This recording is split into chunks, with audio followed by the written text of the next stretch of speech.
The Galactic Order was older than memory. For 10,000 years, it ruled the stars with cold iron and unshaken power. Worlds rose and fell, but every race learned the same truth. No one disobeyed the Council. The Council's throne world was a planet of light and shadow, where towers stretched into the clouds and banners of conquest waved high. On this day, its grand chambers echoed with laughter. Because of Earth, a new species had been found in the small blue system. They were young, fragile, not even united among themselves. The Council expected fear. They expected kneeling. Instead, they received silence. The counselors sat around the long silver table, their eyes glowing with pride. The humans think themselves free.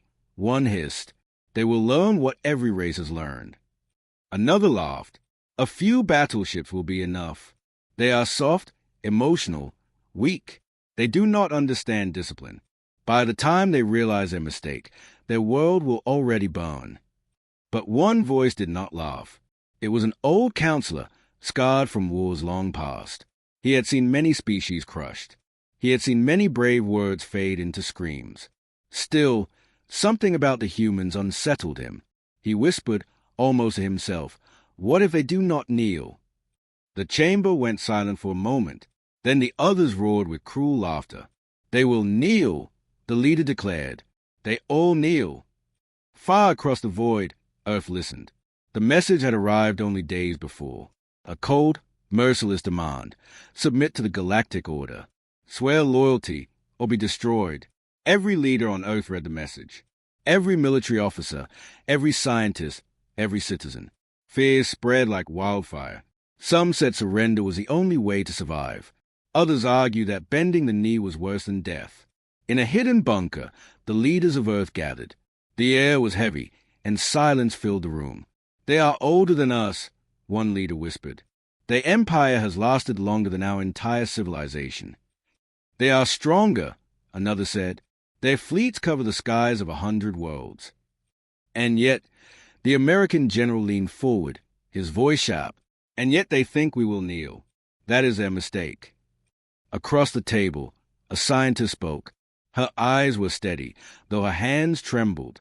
"They expect fear. They expect us to beg. If we answer with silence, if we do not bow, we change everything." The debate raged for hours. To fight meant certain death. To kneel meant slavery. Neither choice was easy. At last, the final vote was taken. The answer was simple. Humanity would not kneel. The Council's messenger arrived above Earth. His ship was vast, silver, and filled with weapons. His voice echoed across every screen, every radio, every device on Earth. "People of Earth, you stand before the Galactic Order. You will kneel or you will burn." The world held its breath. Billions waited for their leaders to speak. But no voice came. No surrender. No fear. Only silence. The messenger frowned. Silence was dangerous. Silence meant defiance. He repeated the demand, his words sharper, crueler. Still, silence. And in that silence, something began to grow. A spark in the hearts of humanity. In the council chambers, the report was delivered. They gave no reply. The messenger said, his voice trembling. The counselors were shocked. No reply. No surrender. For a moment, even their arrogance cracked. Never before had a young species dared such defiance. "They must be taught," one shouted. "Send a fleet. Burn their world to ash." The leader rose, his voice like thunder. "If humanity will not kneel, then humanity will be destroyed. Let their world serve as a lesson to all who dream of freedom." And so the order was given. Across the stars, great engines roared to life. War fleets gathered, their weapons glowing like suns, their banners dark against the void. Millions of soldiers prepared to descend upon Earth. But still, humanity said nothing. In their homes, families whispered in fear. In their cities, people looked up at the sky, knowing doom was coming. But there was no begging, no surrender. The humans waited. The old counselor sat in silence after the chamber emptied. His eyes stared at the stars beyond the tall windows. He remembered the look in the messenger's eyes when he said the word, "Silence." The old one whispered to himself, "Perhaps we have awoken something we do not understand." But no one listened. The fleets were already on their way, and the galaxy waited to watch a world die.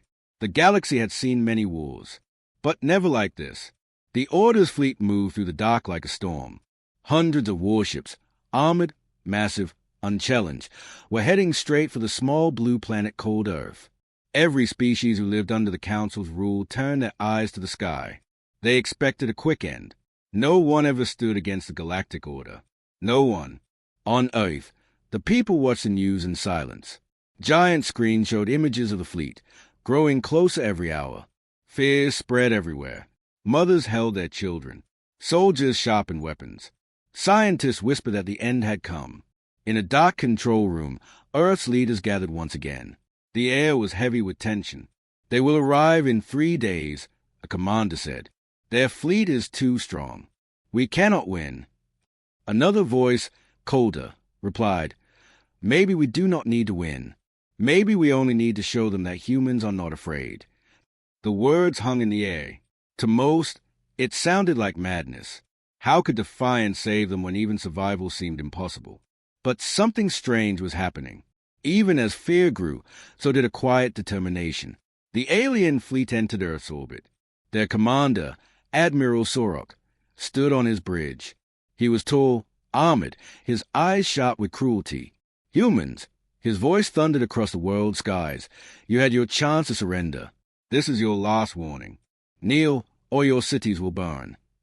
Every screen on Earth showed his face. Every speaker carried his words. The whole world froze, waiting for a reply. And then it came. A single human leader appeared on screen. His voice was calm, steady, without fear. We will not kneel. The words were simple, but they carried more weight than any weapon. The Admiral's eyes widened. No begging, no trembling, just refusal. For the first time in many years, Admiral Sorok felt something unusual. Not anger, not hate, but unease. The first strike came within the hour. The alien fleet fired. Beams of fire lit the skies. Explosions shook the oceans. Entire cities trembled. Across Earth, people screamed and prayed. But then, something happened the galaxy did not expect. The humans fought back. From hidden bunkers, missiles launched into the sky. From deep oceans, submarines rose and fired weapons never before tested in war.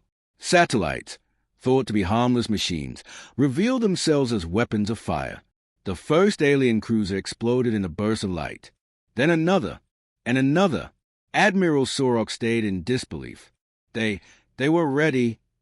Yes, the humans had been preparing in silence. They had hidden their strength. And now, for the first time in galactic history, an Order fleet was losing to a single planet. On distant worlds, aliens watched through broadcasts. Crowds gasped. No one believed their eyes. A slave race on a mining world whispered, "They fight back." A soldier under the council muttered, "They bleed us." And an old alien veteran closed his eyes and said, "This changes everything." The battle raged for hours. Human ships were destroyed by the dozens. Cities burned. Millions died. But the alien fleet, once thought unstoppable, was shattered. Half of their ships were gone. The survivors fled into the void, broken and humiliated. Admiral Sorok sat in silence on his battered flagship. Rage filled his chest, but deeper still was something worse. Fear. He had faced many enemies. All had bent. All had begged. But these humans, they refused. Even in fire, even in death, they refused. His final message to the council was short. Humanity does not kneel. Humanity fights. Far away, the council gathered once again. The chamber was not filled with laughter this time. It was filled with silence and anger. They destroyed half our fleet, one shouted. They killed thousands of our soldiers, another hissed. This is impossible, the leader snarled. They are only a young race. The old counselor, the one who had warned them before, spoke again. His voice was calm, but sharp. They are young, yes, but they are different. They fight not for conquest, not for glory. They fight because they refuse to kneel. That makes them dangerous. The chamber erupted in arguments. Some demanded peace, others demanded total destruction. But one truth was clear. Humanity had done what no one else dared. They had refused. On Earth, the fire still burned. The people mourned their dead. Yet among the ashes, hope grew. For the first time, the galaxy had seen that the order could bleed. For the first time, the galaxy had seen a world say no. And though humanity had survived the first storm, they all knew a greater one was coming. Because the Council would never forgive this. The galaxy was never the same after the Battle of Earth. For the first time in 10,000 years, the Galactic Order had been wounded. Its fleets had been broken, its pride shattered, its enemies watching. And somewhere in the shadows of the stars, whispers began to spread. If humans can fight, maybe we can too. On a mining world at the edge of the Empire, slaves gathered in the dark. Their bodies were thin, their chains heavy. They had never known freedom. But now they had seen the broadcasts.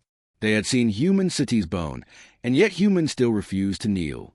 One slave raised his trembling hands toward the sky. They are not stronger than the Order. They are not older, but they fight, and they do not stop. For the first time, the slaves whispered a forbidden word, hope. Back on Earth, the smoke still rose from ruined cities. Millions were dead. Entire nations mourned. Yet the people stood together in a way the galaxy had never seen. In the ruins of a hospital, a young nurse gave water to a captured alien soldier. The soldier was wounded, expecting cruelty, expecting torture. Instead, the human woman smiled sadly. "You are our enemy," she said softly, "but you are also alive, and life must be protected." The soldier stayed in confusion. He had been told humans were monsters. He had believed they were savages. But here they were, treating even enemies with kindness. He whispered, "What kind of species are you?" The nurse answered, "The kind that does not kneel." The council was furious. In their grand chambers, leaders screamed at one another. Their empire was strong, yet cracks were forming. Rebellion sparked in small corners. Soldiers questioned their orders. Other races watched Earth with burning eyes. "They will inspire the weak," one council warned. "We must crush them completely, or we will lose control." Another snarled, "Then let us build an armada greater than anything before. Let us erase her from history." But the old counselor, the one who had spoken of danger, raised his voice again. "You do not understand. If we kill them now, their memory will live forever. Their refusal will become a fire that spreads across the stars." The others did not listen. Their pride was greater than their fear. The order was given. The largest armada in galactic history would be built. Humanity would face extinction. On distant worlds, ordinary people watched closely. A merchant on a desert moon whispered to his son, "They fought the order, and they lived." A soldier in the council's army gripped his rifle tighter. He thought of Earth's defiance and wondered if his own people might do the same one day. And in the deep black of space, rebels hiding from the council sent a secret message toward Earth. "You are not alone." Meanwhile, on Earth, humanity prepared. The leaders knew the council would return. They knew this was not victory, it was only survival. But in their hearts, something had changed. The fear that once divided them was gone. Nations that had once argued now stood shoulder to shoulder. Scientists worked day and night to create new weapons. Soldiers trained with quiet determination. Every child, every elder, every man and woman knew the truth. The galaxy's greatest empire was coming for them. And yet, no one spoke of surrender. One night, in the ruins of New York, a small group of survivors gathered around a fire. The sky above was dark, filled with broken satellites. A young boy asked his father, "Why do they hate us so much?" The father placed a hand on the boy's shoulder. His voice was steady. "They do not hate us, son. They fear us, because we do not bow." The boy stayed at the stars. His eyes were filled not with fear, but with determination. On the flagship of the council, Admiral Sorok, scarred from the last battle, knelt before the counselors. His armor was cracked, his pride gone. "I underestimated them," he admitted. "They are not like the others. They will fight until nothing remains." The leader of the council leaned forward, his voice cold. "Then we will give them nothing. Not one stone, not one city. Humanity will be erased." But even as he spoke, unease spread through the chamber. For deep in their hearts, the counselors knew the humans had already changed the galaxy, because the chains of fear, the chains that bound every world, were breaking. Across the stars, billions whispered the same thought. If humans can fight, maybe we can too. And the council, for the first time in its long reign, began to tremble. The sky above Earth grew darker. It was not clouds, not storms, it was ships, thousands of them, the largest armada the galaxy had ever seen. The council had gathered fleets from 100 worlds, each one carrying enough firepower to burn continents. The people of Earth looked upward, and their hearts sank. The stars themselves had disappeared. The end had come. In the war room deep beneath the mountains, Earth's leaders studied the incoming fleet. The screens glowed red with warnings. "There are too many," one general whispered. "We cannot win this." Another voice replied, steady but grim, "Then we do not fight to win. We fight so they never forget us." The silence that followed was heavy. Everyone in the room knew the truth. This was humanity's last stand. Across the planet, soldiers prepared for the final battle. In trenches, men and women cleaned their rifles. In bunkers, pilots checked their last missiles. In hospitals, doctors tied bandages with shaking hands, knowing they might soon become patients themselves. And in homes, families gathered. Parents held children close, whispering promises they could not keep. Some wrote letters that might never be read. Others simply held hands, waiting for the storm. For the first time, the entire human race stood as one. The alien admiral of the Armada, Korath the Unbroken, stood tall on his flagship. His eyes gleamed with hatred. "This world has defied the order," he growled. "It has broken our pride, spread rebellion, weakened our chains. Today, we end them." His fleet stretched across the void like a wall of fire. Weapons hummed, ready to erase Earth from history. The first strike came like thunder. Beams of light tore through the atmosphere. Cities vanished in fire. Oceans boiled. Mountains split apart. Human defenses roared back. Missiles screamed upward. Satellites launched hidden weapons. Ships hidden beneath oceans rose to the surface and fired with desperate fury. Explosions filled the skies. Alien cruisers burned. Human fighters were torn apart. The heavens became a storm of fire and death. On the ground, people watched as a world they knew crumbled. Buildings fell. Streets shattered. Flames spread through cities. But still, no one surrendered. A young soldier in a ruined street fired at the sky until his rifle melted. His last word was not of fear, but of defiance. "We are still here." In another city, a mother led her children into the ruins, whispering, "Do not be afraid. Even if we die, we do not kneel." The council's armada pressed harder, but something strange began to happen. Every time a human defense fell, another rose. Every time a city was destroyed, survivors kept fighting. Every time the fleet expected surrender, it was met with silence or defiance. Admiral Korath frowned. His mind, sharp and cruel, began to feel something unusual. The humans were not fighting to win. They were fighting so they could never be broken, and that made them unstoppable. Across the galaxy, species watched in horror and wonder. On slave worlds, miners raised their tools in secret, whispering, "We will rise." In hidden colonies, rebels cheered through tears. They stand against the impossible. So will we. Even soldiers in the Council's own armies began to hesitate, asking themselves, "Would I fight like that for my people?" The battle raged for hours that felt like days. Earth bled. Its oceans burned. Its skies turned black. Its cities became graves. Humanity was dying. But humanity was also winning something greater: respect, fear, and hope across the galaxy.